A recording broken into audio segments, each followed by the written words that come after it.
This is Voyager launch control at T-minus 25 minutes, 11 seconds and counting. The countdown continues to go well at this time.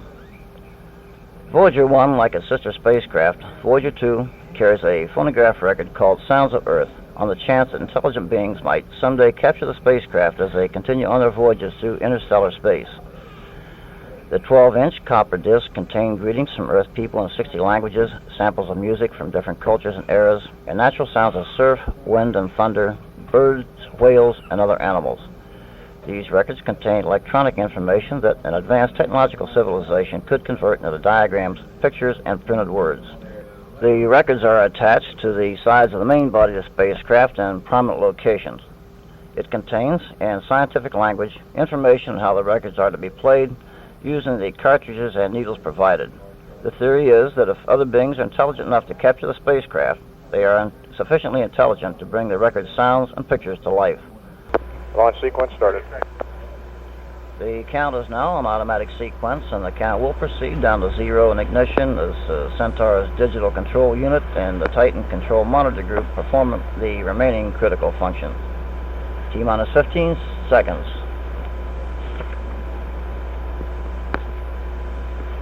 T-minus 10, 9, 8, 7, 6, 5, 4, 3, 2, 1. MDS. We have ignition. We have a liftoff. Roll program is in on time. Vehicle response is normal. BBC bus voltage looks good. Tank pressure looks good. MDS. Engine program is in on time. Vehicle response was normal also. 7.6 billion years from now, the sun turns the Earth into a burnt cinder before engulfing it completely. The root of our planet's existence is also the root of its destruction. Of course, we were long gone before any of this happened. The oceans had all but evaporated billions of years earlier. We never stood a chance. But one thing survived, just one thing. A single record of our existence, a record in every sense of the word. It contained many things, photographs, sounds, and music, but most significantly, it carries with it a love story. My story. It also carries me, Andrienne. I travel on that record, or a version of me does at least, a version that has long outlived me and outlived us all. The farthest reaching and most timeless love story in the history of the human race, and it launched on August 20th, 1977. That was when Voyager spacecrafts left Earth, never to return, headed out into the unknown to touch the farthest reaches of the cosmos. And still they move. On board each of them is a message in the form of two identical phonographic records, the Golden Records. Made of gold-plated copper and covered in electroplated uranium, giving them half-life of 5 billion years each. First they passed the moon, a scarred, barren rock with no sky or sea, then onto Mars, a planet uncannily familiar to Earth with its own ice caps, volcanoes, and canyons under a surreal pink sky. They slipped effortlessly through the cracks in the great asteroid field, unnoticed, the vastness of space, the only protection they needed. And then the sight of Jupiter, bigger than all the planets combined. Its great red eye, an eternal hurricane, watching the Voyagers as they cruised silently by. Voyager 1 left its twin behind in 1980 and reached Saturn, snapping the most incredible photos, and past the mass of orbiting snowballs from which the planet rings. And then further into the unknown, past Uranus and Neptune, until before her, Pluto and the edge of the solar system, tens of thousands of dark, frozen, sunless worlds. We had reached the unknown. And still, they move. Not long after passing Saturn, NASA engineers turned off the Voyager cameras to conserve energy. But as she approached the edge of the solar system, they instructed her to turn on its camera one last time. to look back over its shoulder and take a single photograph. The picture it took was the greatest, the last true portrait of our world. Anybody walking the earth on February 14th, 1990, was unknowingly taking part in the biggest cosmic selfie of all time. The picture known as the pale blue dot. Taken on Valentine's Day. I told you this was a love story. The Voyagers embodied the notions of hopes and reason, designed to collect and relay information about our solar system, but also carrying an impossible communication, a quixotic message in a bottle. The man responsible for this was the man whom I would eventually share eternity with, Carl Sagan. It was his intention to create a full spectrum view of humanity to be included in the Voyager. It was when Carl realized that 1977 was the 100th anniversary of Thomas Edison's invention of the phonograph that things really took a turn. He was delighted with the idea because he could send sound, music. Previous messages had sent information on how we look, how we think, but there is more to humanity than perceiving and thinking. We feel. And so he chose me to write that message. I was the one who had the daunting task of finding the sights and sounds which would send out into the cosmos, perhaps to those to be discovered several lifetimes later. It was a chance to tell something of what life on Earth was like to beings perhaps 1,000 million years from now. If that didn't raise goosebumps in you, you were made of wood. It was a mythic challenge. I began collecting the sounds of Earth. Thunder, rain, volcanoes, frogs, birds, elephants, chimpanzees, a heartbeat, laughter, a mother's first words to her newborn, a sound essay, a love letter to humanity, from humanity, spoken greetings recorded in more than 55 languages, from English to Chinese to Latin, languages long dead, a special greetings from the whales of Earth. You know, why not? There were photographs encoded in binary, children, animals, monuments, people eating, drinking, fishing, kissing, a snapshot of everything. President Carter put it well in his wonderful contribution to this cosmic time capsule. We cast this message into the cosmos. Of the 200 billion stars in the Milky Way galaxy, some, perhaps many, may have inhabited planets and space-faring civilizations. If one such civilization intercepts Voyager and can understand these recorded contents, here is our message. This is a present from a small, distant world, a token of our sounds, our science, our images, our music, our thoughts, and our feelings. We are attempting to survive a time so we may live into yours. We hope someday, having solved the problems we face, to join a community of galactic civilizations. This record represents our hope and our determination and our goodwill in a vast and awesome universe. And then, of course, came the music. The ultimate cosmic mixtape. I attempted to include as many cultures as possible. Bach, Aboriginal songs, Russian folk music, gospel, blues, ballet, jazz, mariachi. I even tried to get the Beatles' Here Comes the Sun, but oddly, the record company just didn't want to. Possibly for the best, I suppose, as it could be kind of considered in poor taste, considering the eventual fate of our Earth. Of course, I opted to include Chuck Berry's Johnny B. Good. Steve Martin once joked that one day we'd receive a reply from aliens which would simply read, "Send more Chuck Berry." The curation of the music presented its own challenges, and I asked many people for help and suggestions. The executive director of the Center of World Music in Berkeley had placed Jat Kahan Ho, an Indian raga, at the top of his list of suggestions. It was a really specific recording, long out of print.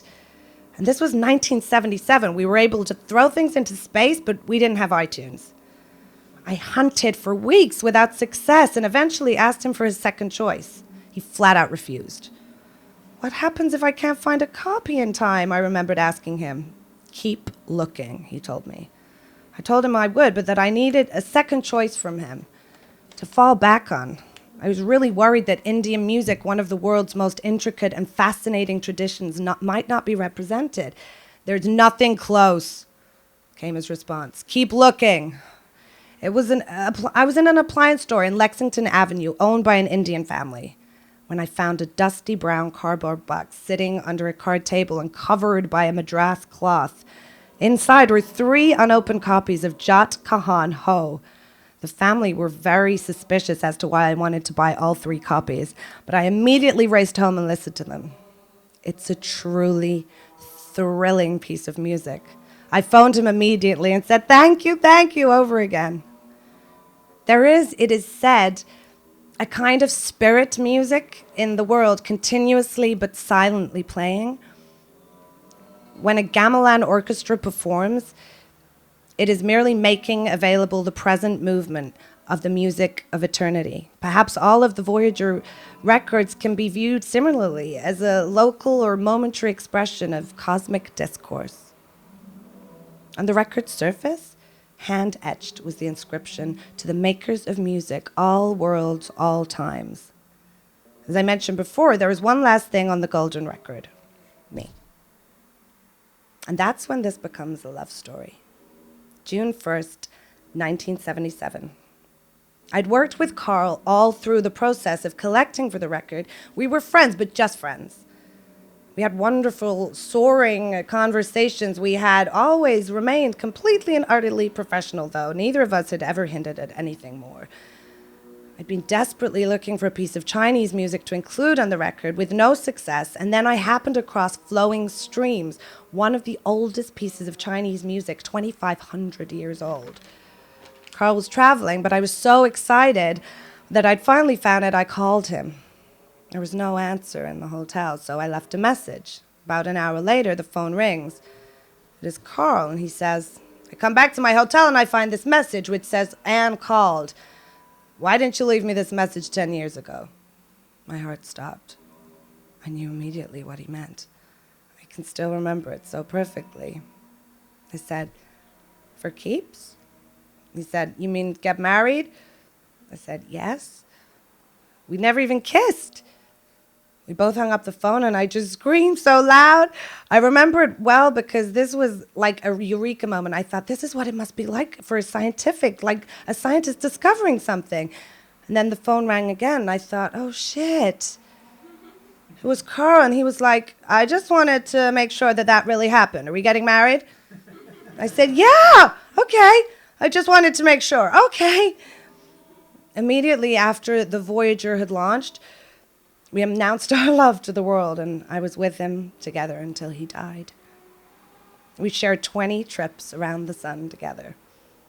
But you're probably wondering how I came to be upon that golden record.